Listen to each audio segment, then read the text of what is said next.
Good morning, friends, and welcome to Wake Up in the Word. Thanks for joining me this morning. We're going to step back into a time in Israel when things were going pretty bad. Come join me as we look at 1 Kings chapter 18. Things weren't going right in the kingdom. How bad could it get before revival comes? It's the same kind of question you and I need to be asking about our own country.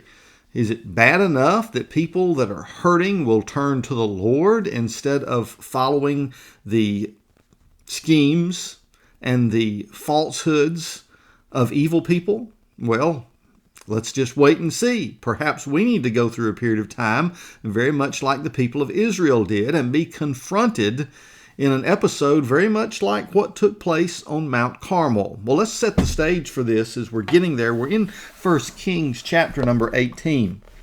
And it says, after a long time, the word of the Lord came to Elijah in the third year. So we're not talking about instant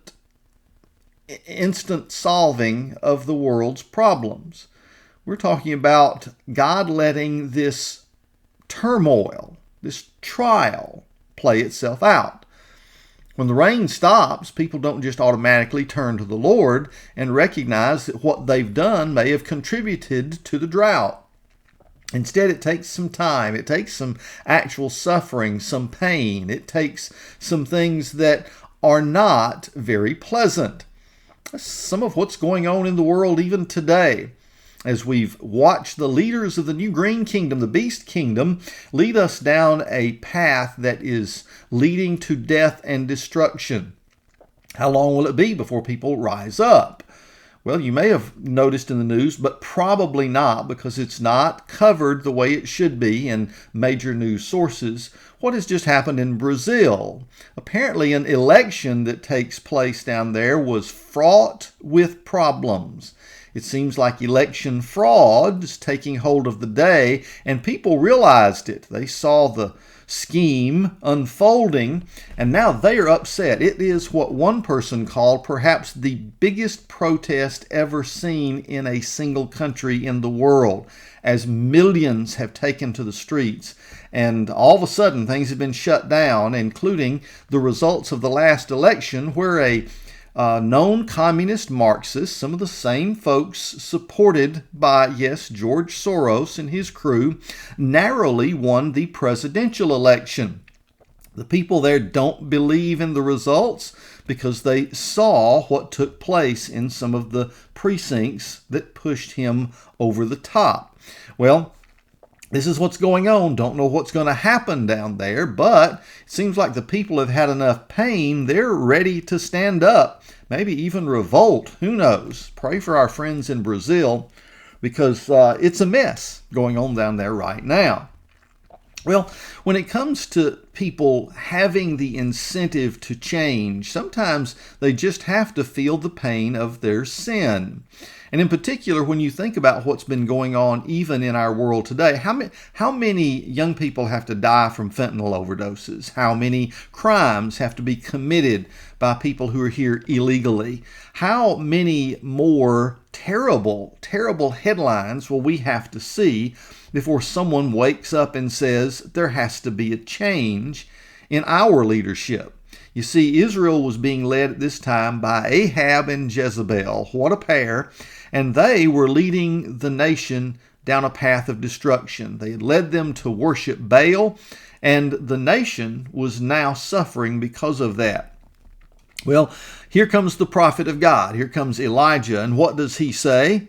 In the third year, 3 years of pain and suffering under this perverse leadership, after it's been longer than that this pair have been in control in Israel, but this is the third year of the famine. This is the time that has been presented when the rain stopped, and it's causing all kinds of, as we would put it in our day, pain at the grocery store, pain at the pump, all those places. Well, it was severe. And in this third year, finally, here's what God says for Elijah to do. He says, go and present yourself to Ahab. I will send rain on the surface of the land. So Elijah went to present himself to Ahab. Now, I don't know if Elijah immediately knew how he was going to do this or if God was just going to reveal it to him step by step as he got there, but he's obeying the Lord and putting himself in a dangerous position because, as you remember, Ahab and Jezebel have been busy killing the prophets of God. They've been looking for Elijah so they can kill him too. So let's see where this goes. Now, it says the famine was severe in Samaria, and Ahab called for Obadiah, who was in charge of the palace.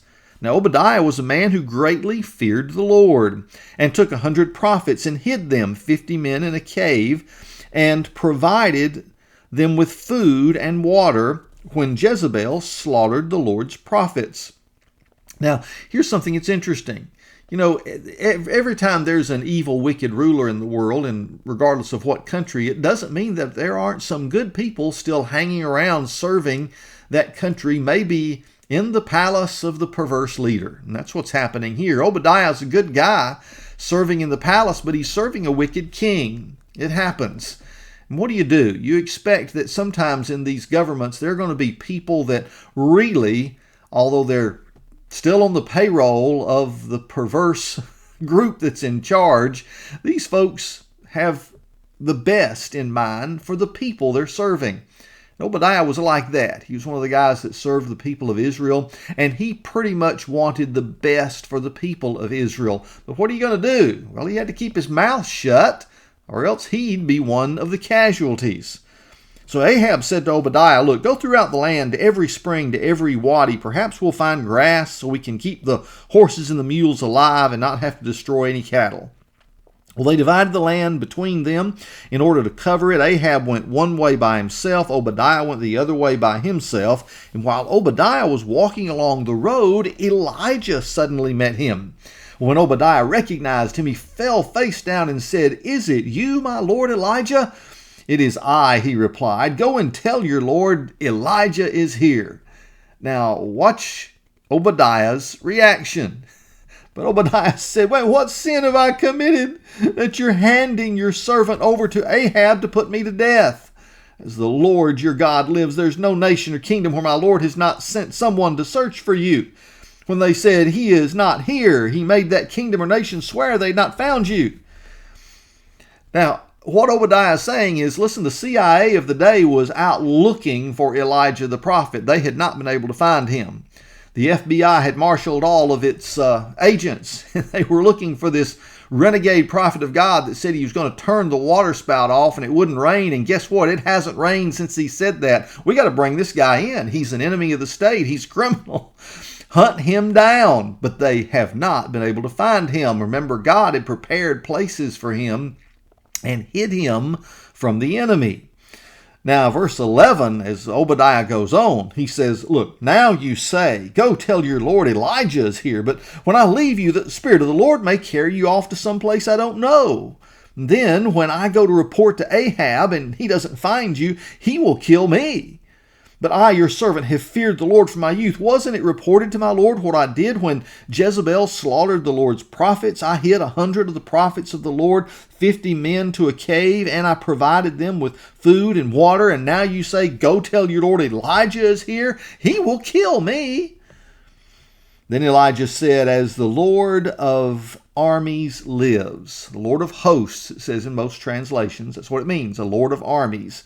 "As the Lord of armies lives, in whose presence I stand today, I will present myself to Ahab." Well, the stage is set. The contest is coming. What's going to happen? Well, some of you have read the story. You already know. But hey, how does it lay out today? Is there coming a time where God's people are just going to have to be willing to stand against the enemy and the contest be really joined? You know, it's a life and death battle. It was then. It was serious stuff because on one side, you've got people literally worshiping Satan and pointing people to him. On one side, you've got people worshiping the Lord and pointing people to him. This is a contest that has and will have eternal consequences. We'll get into that a little more tomorrow as we wake up in the Word. Thanks for joining me today. In the meantime, be praying for God's people. And let's pray especially for the Obadiahs, the ones who are there to support and to love and to work, even if they look like they're employed by the wrong people. Well, God bless you. You have a great day in Him. We'll see you again right here tomorrow as we wake up in God's Word.